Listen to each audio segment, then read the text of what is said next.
Hello friends, I would like to welcome you all again to our YouTube channel University Academy, and with our today's lecture we will start with some more function of dictionary data structure in Python, and today we will move towards the deletion and the removal of elements in dictionary. Let's start with creating a dictionary that we have already studied in our last lecture. जब हम dictionary create करेंगे तो हमने सबसे पहले यहाँ एक dictionary का नाम लिया माइडिक्ट, और उसमें मैंने एक डिक्शनरी क्रिएट की है in which I am having different elements. 3 elements उसमें हमारे पास हैं, name Aarav, age is the key that is associated with 9 and address is the key that is associated with India। तो 3 कीज हैं हमारे पास, नेम, एज और एड्रेस, और उनके साथ जो वैल्यूज एसोसिएटेड हैं that are Aarav, 9 and India. Now, if I want to remove a particular element or a particular item, then I can use pop function, as I had already used this pop function in various data structure previously.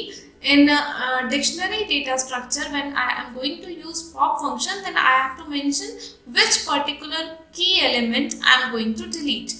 तो जब मैंने इसको use किया तो print माइडिक्ट dot pop, dictionary के नाम के साथ डॉट ऑपरेटर के साथ मैंने पॉप फंक्शन को यूज किया है, और उसके ब्रैकेट में मैंने प्रोवाइड किया है कि कौन सा की मुझे डिलीट करना है। तो मैंने एज यहाँ पर जो है वो प्रोवाइड किया है पॉप में। तो मैं यहाँ एक और प्रिंट फंक्शन अप्लाई कर देती हूँ पहले, जिसमें मैंने लिख दिया है प्रिंट माई अंडरस्कोर डिक्ट।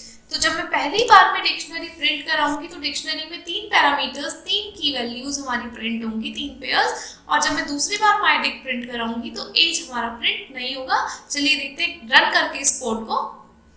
तो जब मैंने इसको रन किया तो आप देख सकते हैं कि मैंने name Aarav, age 9, address India, first time जब डिक्शनरी क्रिएट की है तो एज इट इज सारे एलिमेंट्स प्रिंट हुए हैं।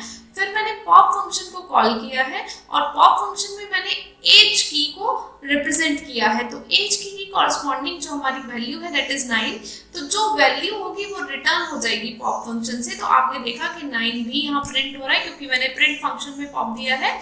और उसके बाद मैंने नेम आरब और एड्रेस इंडिया, जब मैंने डिक्शनरी को दोबारा से प्रिंट किया है तो एज से एसोसिएटेड जो की वैल्यू पेयर है वो यहाँ पर प्रिंट नहीं हो रहा है। Now let's move towards our next example.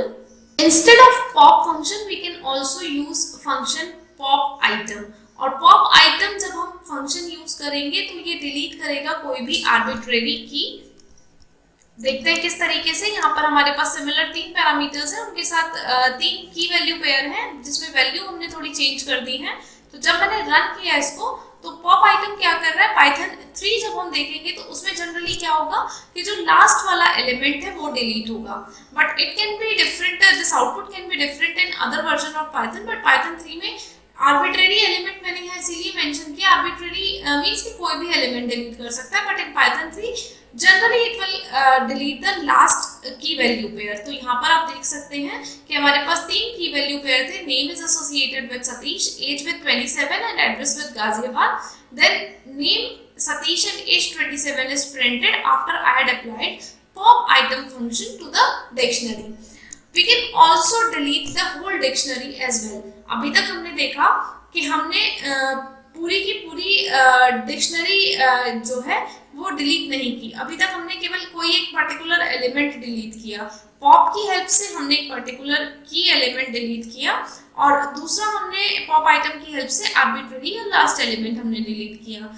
अगर हम पूरी डिक्शनरी डिलीट करना चाहें तो, या फिर जैसे del फंक्शन हमने बाकी डेटा स्ट्रक्चर्स में यूज किया था, तो उसका एप्लीकेशन हम डिक्शनरी पे किस तरीके से कर सकते हैं, चलिए देखते हैं। तो स्क्वायर्स नाम का मैंने एक यहाँ पर डिक्शनरी क्रिएट की जिसमें मैंने की ली है 2 और उसके साथ एसोसिएट करा है 2 का ही square. So 2 square is 4, then 3 एक की है, 3 के साथ एसोसिएट किया है उसी का स्क्वायर 9, 4 के साथ एसोसिएट किया है उसी का स्क्वायर 16 एंड 5 के साथ 25। तो 4 की वैल्यू पेयर्स की डिक्शनरी है स्क्वायर्स नाम की। अब मैंने यहाँ पर del कीवर्ड यूज किया है और पर्टिकुलर की 2 जो की है उसी को डिलीट करना चाहा है। आर्बिट्रेरी के लिए मैंने पॉप आइटम फंक्शन का यूज किया था, लेकिन अगर किसी पर्टिकुलर की को हमें डिलीट करना है, इन that case instead of pop function I can also use del keyword, और उस del कीवर्ड में डिक्शनरी के नाम के साथ मैंने ब्रैकेट में प्रोवाइड कर दी है की वैल्यू। तो आप देख सकते हैं कि जब मैंने इसको रन किया तो हमने जो डिक्शनरी ली थी उसमें पर्टिकुलर की से जो एसोसिएटेड एलिमेंट है वो डिलीट हो गया है। यहाँ 2 की जगह मैं आपको 4 लेकर अगर दिखाऊंगी तो आप देख सकते हैं कि आउटपुट हमारा कुछ इस तरीके से आएगा 2:4 3:9 एंड जो 4 से एसोसिएटेड हमारी पेयरिंग थी वो यहाँ पर डिलीट हो गई है। तो आई थिंक आपको कॉन्सेप्ट क्लियर है कि पॉप की हेल्प से हम की प्रोवाइड करेंगे, वो पर्टिकुलर पेयर डिलीट हो जाएगा पॉप आइटम की हेल्प से, एक आर्बिट्रेरी की एंड देन पाइथन 3 लास्ट जो भी हमारे की वैल्यू पेयर है वो डिलीट हो जाएगा, और डेल कीवर्ड की हेल्प से किसी पर्टिकुलर की को भी हम डिलीट कर सकते हैं इस मैनर में। Now if I want to remove all the items then I have to use clear function in that case, and clear function can be implemented like this. I can just write square dot clear means जो भी dictionary का नाम है उसके साथ clear function का अगर मैं यूज करूंगी तो हमारे सारे एलिमेंट्स डिलीट हो जाएंगे, और एक बार सारे एलिमेंट्स अगर डिलीट हो गए हैं then we cannot print the dictionary, और प्रिंट कराएंगे तो एक एरर यहाँ पर डिस्प्ले होगी। देखिए किस तरीके से, जब मैंने इसको रन किया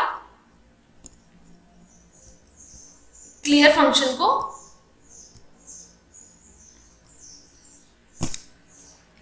इन दैट केस जो हमारा आउटपुट है that will be an empty dictionary, और एम्प्टी डिक्शनरी का मतलब है कि अब हमारी डिक्शनरी क्लियर हो चुकी है। अब अगर हम डिक्शनरी को डिलीट करना चाहें, अब 2 बातें हैं यहाँ पे कि पहली चीज कि हमने डिक्शनरी के एलिमेंट्स को रिमूव किया है तो हम क्लियर फंक्शन का यूज करेंगे।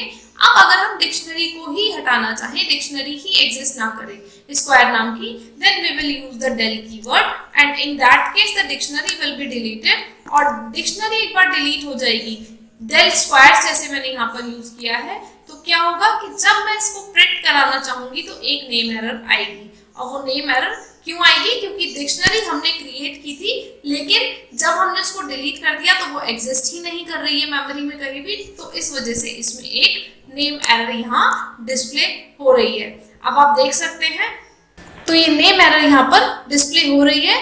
इसी के साथ आज का लेक्चर हम खत्म करते हैं जिसमें हमने डिक्शनरी का रिमूवल और डिक्शनरी को किस तरीके से डिलीट करते हैं, सिंगल एलिमेंट को किस तरीके से डिलीट कर सकते हैं, किस तरीके से मल्टीपल एलिमेंट्स को डिलीट कर सकते हैं, पूरी डिक्शनरी को क्लियर कर सकते हैं, वो हमने देखा।